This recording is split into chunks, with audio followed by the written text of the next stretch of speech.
Sejak tiba di Osaka Sabtu malam, Timnas Indonesia baru mulai latihan fisik ringan Minggu pagi di gym. Timnas Indonesia tiba di Osaka, Jepang Sabtu malam waktu setempat. Kedatangan mereka mendapat sambutan dari supporter Garuda di bandara. Jadi Jess dan kolega baru menjalani latihan Minggu pagi di gym. Dari unggahan di lini masa Timnas Indonesia, skuad Garuda berlatih fisik ringan dan conditioning. Latihan ini dibutuhkan untuk pemulihan fisik pemain usai melakukan perjalanan panjang ke Osaka, Jepang. Selanjutnya, Timnas Indonesia menjalani latihan di Stadion Expo 7 Commemorated Osaka Minggu malam.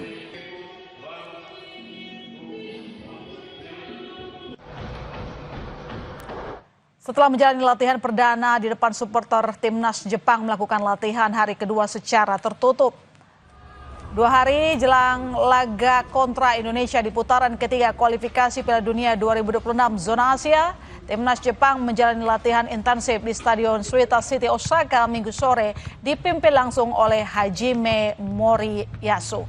Lapangan tempat latihan ditutup dengan kain hitam. Menu latihan di hari kedua ini fokus pada taktik permainan dari unggahan lini masa pasukan Samurai Biru. Tampak beberapa pemain inti Jepang seperti Wataru Endo, Zion Suzuki hingga Yuto Nagatomo hadir dalam sesi latihan Minggu sore.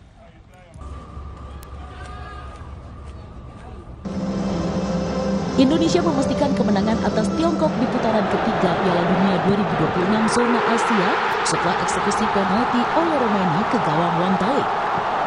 Gol ini membuat pemain Oxford United itu sudah mengemas 3 gol bersama timnas Indonesia. Menariknya, 3 gol ini didapatnya dalam 3 laga sejak debut ketika Indonesia melawan Australia. Dari statistik sejak debut bersama skuad Garuda, Romeni bukan hanya rajin mencetak gol, tetapi juga menunjukkan kontribusi besar dalam permainan tim secara keseluruhan. Ia pun terlibat dalam berbagai fase permainan. Dilansir dari SofaScore dan FotMob, oleh Romeni telah bermain sebanyak 266 menit dengan 6 tendangan ke gawang, 33 umpan berhasil. Pemain berusia 24 tahun ini memiliki akurasi umpan 73,3% dan 92 sentuhan bola. Menghadapi Jepang, Ole mengaku semangat dan berkomitmen membantu timnas Indonesia meraih kemenangan. Of course, I'm really happy to score again and help the team. That's the most important.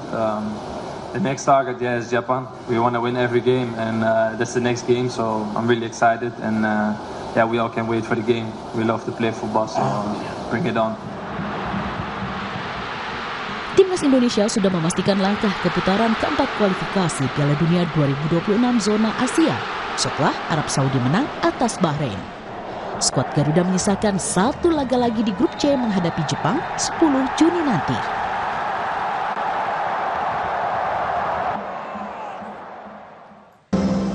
Tim nasional Indonesia memastikan lolos ke putaran keempat kualifikasi Piala Dunia 2026 zona Asia. Lalu tim mana saja yang berpeluang menjadi lawan timnas di putaran keempat? 6 negara akan bertarung di putaran keempat dan akan dibagi menjadi 2 grup. Selain Indonesia, timnas Qatar, Uni Emirat Arab, dan Irak sudah memastikan lolos ke putaran 4. 2 negara, Oman dan Palestina, masih berpeluang untuk lolos.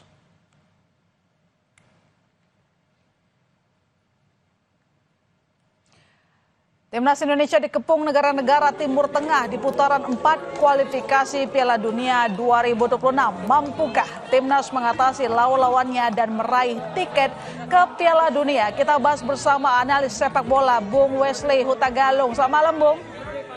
Selamat malam.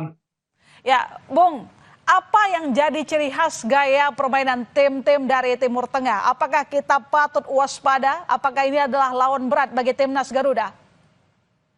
Kalau saya mencermati penampilan di grup putaran ketiga ini aja ya, Arab Saudi dan Bahrain, kita harus melihat bahwa tim-tim dari Timur Tengah itu kuat sekali memainkan bola serangan dari kedua sayap. Dan ini menjadi salah satu kelemahan kita sebenarnya. Kalau kita ingat bagaimana kemarin kita lawan Australia, ya kebobolan kita dari bola-bola mati, dari bola-bola silang.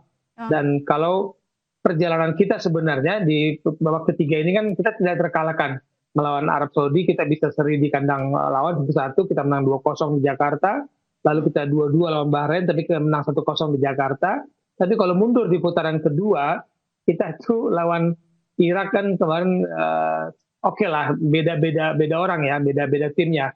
Lawan Irak kita kalah 5-1, kita kalah 5 di markas Irak dan kita kalah 0-2. Tadi kan kita belum punya Martin Paes ketika itu, belum ada Ole Romeni yang tadi disebut, belum ada Joe Pelupesi, belum ada siapa ya lagi, Jaises, Verdong, Kevin Dix. Jadi komposisi ketika menghadapi Irak, tim Timur Tengah di putaran kedua dengan tim yang kita miliki saat ini di putaran ketiga memang berbeda. Jadi harus ada optimis sedikit lah, gitu Mbak Wasisten. Kita optimis sedikit, tapi kan memang kita tidak bisa menampik sejarah kalau tim Garuda memiliki catatan kurang oke ya kalau bentrok dengan negara dari Asia Barat begitu. Itu adalah sebuah fakta yang harus kita hadapi. Tapi kira-kira Bung, dari negara Timur Tengah yang lolos ke putaran 4, tim mana yang paling berat kita hadapi? Pertanyaan ini sedikit berbau politis ya, karena saya dalam 2 hari setelah kita lolos lah, saya itu berdoa jangan sampai kita satu grup dengan Qatar, karena kalau dibandingkan dengan tim lain, Qatar ini punya sejarah yang cukup unik antara Qatar dengan AFC dan FIFA. Kita bisa bilang Qatar adalah tim yang sedang membangun sepak bola dengan segala kekuatan finansialnya dan mempunyai pengaruh kuat di FIFA sampai bisa mempengaruhi keputusan FIFA. Kemudian kita juga sudah pernah bertemu dengan Arab Saudi di putaran ketiga ini. Jadi kalau benar tuan rumahnya adalah Arab Saudi dan Qatar, ya repotnya kita ketemunya kemungkinan di Qatar karena kita sudah pernah ketemu Arab Saudi di putaran ketiga. Semoga, Mas Fitan, semoga keputusan AFC ini tidak benar adanya bahwa kedua tim itu yang akan menjadi tuan rumah, karena Irak pun komplain kan, apa acuannya sehingga AFC disebut akan memutuskan Arab Saudi dan Qatar sebagai tuan rumah putaran keempat. Dan mereka juga lincah, kuat, staminanya biasa juga terjaga ya di lapangan ya? Ya kalau sudah bermain di sana kan kita yang keteteran berarti kan dengan kondisi cuaca dan lapangannya. Itu yang kita harapkan. Kalau PSSI benar bidding ulang lagi, berharap kita bisa menjadi tuan rumah, Irak pun bisa menjadi tuan rumah. Siapa tahu Tuhan kasih kita jalan, kita tuan rumah untuk putaran keempat. Iya, masih dimintakan, masih diusahakan kalau itu kan. Tapi gini kira-kira nih Bung, memang mereka kuat secara catatan yang tadi kita lihat dalam sejarah, kita belum unggul lah dibandingkan dengan mereka. Tapi apa kira-kira kelemahan tim-tim ini yang bisa dieksploitasi timnas supaya ya kita manfaatkan, jangan sampai kita udah ketakutan duluan gitu kan. Kita tetap optimis kalau tadi Bung Wesley bilang. Kalau saya melihat performa, saya melihatnya dari performa ke penampilan tim-tim dari Timur Tengah ya. Kalau kita lawan mereka dari 3 sisi permainan ya, jangan dari tengah, karena kiri dan kanan kita ini kita punya kekuatan, kita punya kecepatan, dan itu tidak boleh ditampik ya, bahwa sepak bola Indonesia itu bermain dengan serangan balik dan sayap yang transisi yang sangat baik dari bertahan menyerang lewat kedua sayap. Tapi kita memang butuh dan tanda kutip ya koki untuk Ole Romeni, supaya Ole Romeni tidak berlari-berlari ke sana ke sini tanpa pelayanan yang baik, tanpa kontribusi bola yang baik kepada dirinya. Artinya kalau susunan pemain kira-kira apakah perlu kita sesuaikan lagi atau sama saja? Setiap pelatih itu punya game plan, punya taktik strategi yang akan disusun. Dia punya struktur struktur yang kerangka yang utama, tapi setiap pertandingan dia pasti mencari komposisi yang pas untuk lawan yang pasti akan berbeda-beda. Nah, melawan Cina kemarin kan kita diberi kejutan luar biasa. Patrick Kluivert memainkan kejutan itu, 4 pemain yang bermain di Liga 1 dan ada 7 total yang bermain menghadapi Cina. Ini kan mungkin bagi kita nggak sangka. Cina pun tidak menyangka bahwa Egy, Ricky Gabuaya, Yakob Sayuri, dan Rizky Ridho akan bermain dari awal. Dan kalau kita lihat di pertandingan lawan Tiongkok kemarin ya, permainan timnas ini cukup solid. Meski memang kita gol di finishing justru ya, setelah ada beberapa kesempatan yang diciptakan, peluang diciptakan termasuk oleh selama 3 kali gitu. Apakah ketika kita melawan nanti negara dari Timur Tengah, perlu kita ubah gaya permainan kita racik lagi dan kembali kita sesuaikan lagi pemainnya?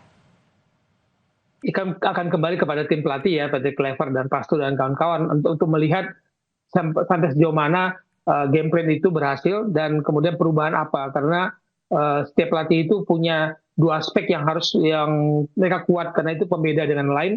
Insting naluri dia bermain, lalu keputusan. Dia memberikan keputusan apa, mungkin melakukan perubahan. Tadi kan kalau kita berharap ada perubahan, kita kan nggak puas ya, menangnya 1-0 dan lewat penalti juga gitu. Lalu perubahan seperti apa dengan kehadirannya nanti Ragnar Oramangun, hadirnya lagi Marcelino, apakah ada perubahan strategi lagi, karena ini yang akan menjadi pembeda. Karena kalau kita berharap lawan Jepang adalah pemanasan, anggap gitu ya, lawan Jepang tanggal 10 ada pemanasan untuk menghadapi tim-tim Timur Tengah di 8, 11, dan 14 Oktober nanti di putaran keempat. Ini kita tunggu siapa sebenarnya kerangka yang disiapkan oleh PT Clever untuk berhadapan dengan tim Timur Tengah. Termasuk uji coba nanti di bulan September, itu akan kerangkanya terlihat untuk menghadapi tim Timur Tengah.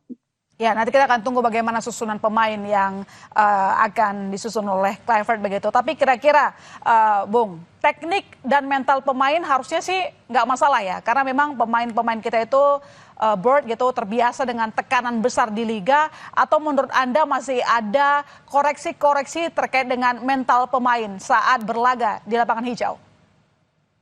Untuk penampilan performa mental udah jauh berbeda ya, dengan kehadiran saudara-saudara kita yang bermain di luar, lahir di luar negeri, berkompetisi di luar, kepercayaan diri dia, body language, bahasa tubuhnya itu sudah jauh berbeda, dan sikap profesional di lapangan untuk ketika menghadapi lawan, tekanan, stres atau wasit itu sudah jauh berbeda, dan itu pelajaran baik bagi kita. Jadi kepemimpinan Kapten J juga luar biasa, itu bisa menjadi salah satu bensin kita untuk menghadapi tim-tim luar negeri yang kelasnya kan ranking FIFA-nya jauh di atas kita. Kalau kita bicara Qatar 55, Arab Saudi 58, Irak 59, kita 1, 2, 3. Perbedaan itu kan dulu terasa sekali. Kita untuk melihat tim Asia Tenggara, oke lah kita melawan Vietnam, lawan Thailand. Tapi ketika lompat ke Asia, kita agak-agak sedikit lah, kalau saya katakan agak-agak sedikit inferior. Sekarang udah nggak lagi.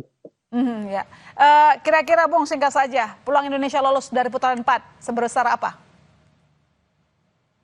Harapan dan prediksi ini agak berbeda ya.